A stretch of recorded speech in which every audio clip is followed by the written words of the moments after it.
Good morning student. अभी हम लोग इकोनॉमिक्स पढ़ने जा रहे हैं। इकोनॉमिक्स में 4th चैप्टर हम लोग पढ़ रहे हैं उत्पादन फलन, एक साधन, प्रतिफल एवं पैमाने के प्रतिफल के रूप में। इसमें मैंने आपको बता दिया था कि नीतियाँ किसे कहते हैं, बजट किसे कहते हैं, बजट के क्या कार्य हैं। ठीक है, बजट के कार्यों तक हम पढ़ चुके थे।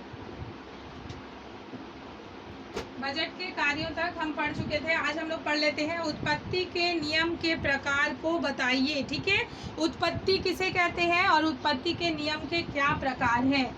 देखो, इसे एक क्वेश्चन की तरह लिख सकते हैं हम, क्योंकि ये बहुत इंपॉर्टेंट क्वेश्चन भी होता है। उत्पत्ति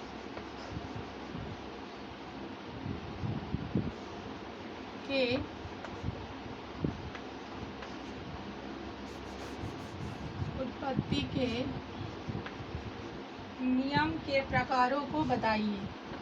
नियम के प्रकारों को बताइए।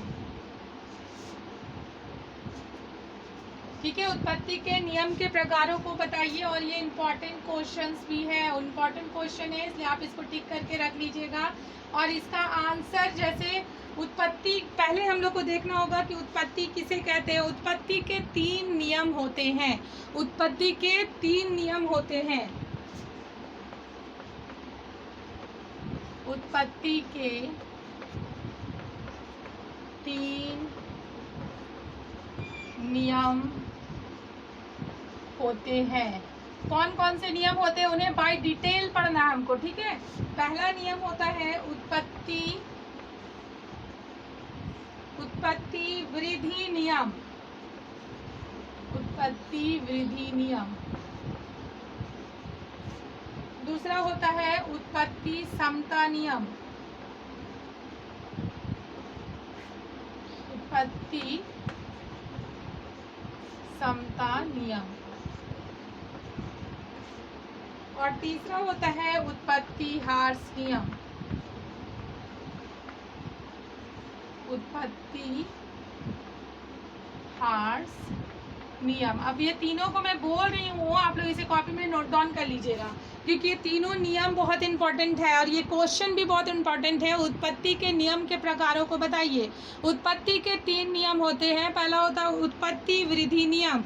उत्पत्ति की प्रारंभिक अवस्था में उत्पादित वृद्धि नियम लागू होता है। ठीक है, उत्पादन की प्रारंभिक अवस्था में उत्पत्ति वृद्धि नियम लागू होता है, जब उत्पत्ति के अधिकांश साधनों को स्थिर रखकर एक साधन की मात्रा को परिवर्तित किया जाता है। एक साधन की मात्रा को परिवर्तित किया जाता है, तब उत्पादन में वृद्धि होता है, तब इसे उत्पत्ति वृद्धि नियम कहते हैं। ठीक है, एक बार आप देख लीजिए। उत्पादन की प्रारंभिक अवस्था में उत्पत्ति वृद्धि नियम लागू होता है, जब उत्पत्ति के अधिकांश साधनों को स्थिर रखकर एक साधन की मात्रा को परिवर्तित किया जाता है, तब उत्पादन में वृद्धि होता है, तो इसे उत्पत्ति वृद्धि नियम कहते हैं।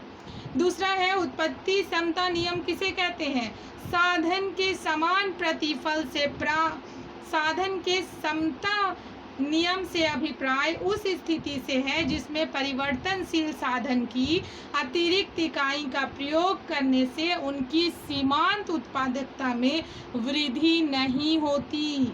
इस स्थिति में सीमांत उत्पादन स्थिर हो जाता है और इसके फलस्वरूप कुल उत्पादन में वृद्धि समता दर से होती है। ठीक है, तीसरा देख लीजिए, उत्पत्ति हार्स नियम किसे कहते हैं। हार्स किसे कहते हैं, हार्स हमें पता है, हम डेप्रिशिएशन को हार्स कहते हैं। जब भी कोई वस्तु हमारे पास आती है या हमारे बिजनेस में कोई मशीनरी वगैरह आती है, तो हम उसका डेप्रिशिएशन चार्ज करते हैं। तो डेप्रिशिएशन को एक बार समझ लीजिए। डेप्रिशिएशन किसे कहते हैं, जब हम लोग किसी वस्तु को अपने बिजनेस में लाते हैं तो वो वस्तु दिन ब दिन उसकी कीमत घटती जाती है। ठीक है, जब उस वस्तु का यूज़ होता है तो उसकी कीमत दिन ब दिन घटती जाती है और वो वस्तु एक निश्चित समय में समाप्त हो जाती है। मान लीजिए हम कोई बड़ी मशीनरी अपनी कंपनी में लगा रहे हैं, तो उसका वैल्यू, उसका age of value 10 years decide किया गया, ठीक है।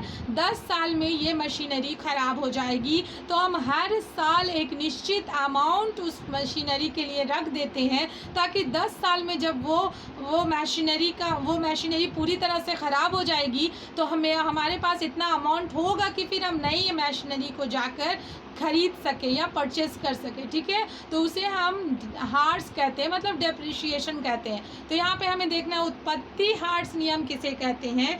साधन के घटते प्रतिफल की दशा तब उत्पन्न होती है जब परिवर्तनशील साधन का सीमांत उत्पाद घटने लगता है और जिसके परिणाम स्वरूप कुल उत्पाद घटती दर से बढ़ता है। इस दशा में उत्पादन की सीमांत लागत बढ़ती जाती है, ठीक है। इसको एक फिगर की तरह आप ये तीनों लिख लिए। अब उसके बाद एक फिगर बना के इसे दिखा दे रहे हैं हम। अगर क्वेश्चन इस तरह का आता है कि उत्पत्ति के नियम के प्रकार बताएं, तो ये क्वेश्चन बड़ा होगा। इसमें आप पहले तीनों नियम को डिस्क्राइब करेंगे और उसके बाद फिर चित्र द्वारा इसे समझाएंगे, ठीक है।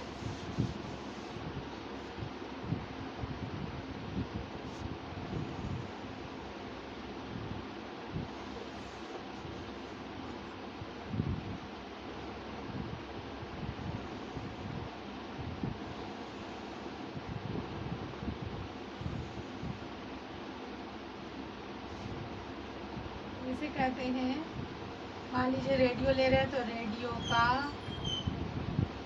सीमांत उत्पादन,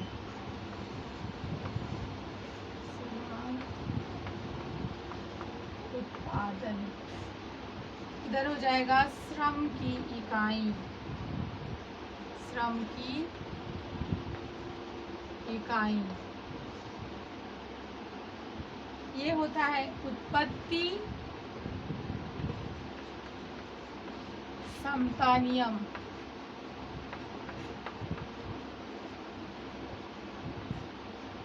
इसे कहते हैं उत्पत्ति हार्स नियम।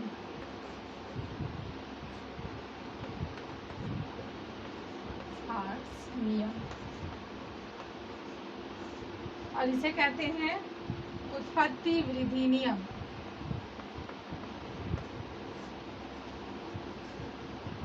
वृद्धि नियम। ये y है, ये O है और ये x है। इसी पे सारा डायग्राम निर्भर करता है। तो इस तरह से हम देखते हैं कि इसमें हमने तीनों चीज़ों को दिखा दिया। आप उत्पत्ति हार्स नियम भी दिखला रहे हैं, रेडियो सीमांत उत्पाद, उत्पत्ति समता नियम और उत्पत्ति हार्स नियम। उत्पत्ति वृद्धि नियम, फिर उत्पत्ति समता नियम और फिर उत्पत्ति हार्स नियम। इस तरह से इस फिगर को बना के आपको इसे क्लियर करना है। चलिए एक और क्वेश्चन देख लेते हैं जल्दी से। उत्पत्ति हार्स नियम का प्रयोग किन किन क्षेत्रों में होता है।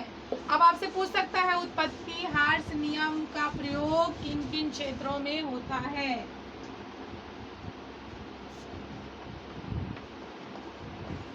उत्पत्ति हार्स नियम का प्रयोग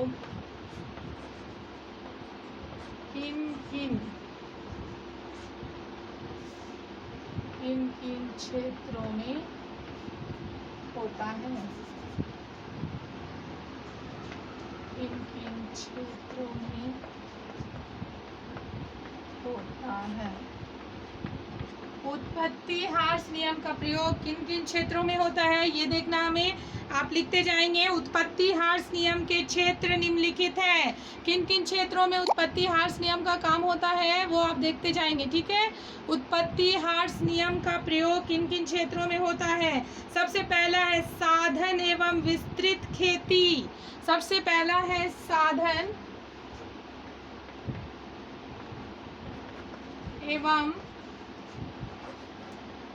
विस्तृत खेती। साधन एवं विस्तृत खेती में प्रयोग होता है, ठीक है। दूसरा है मछली उद्योग में। मछली उद्योगों में, इन सब को बाय डिटेल लिखना हमें। साधन एवं विस्तृत खेती, मछली उद्योगों में। तीसरा है खनिज उद्योगों में।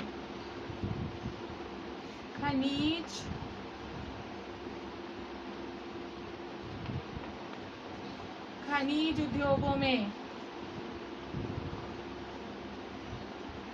फोर्थ है भवन निर्माण उद्योग में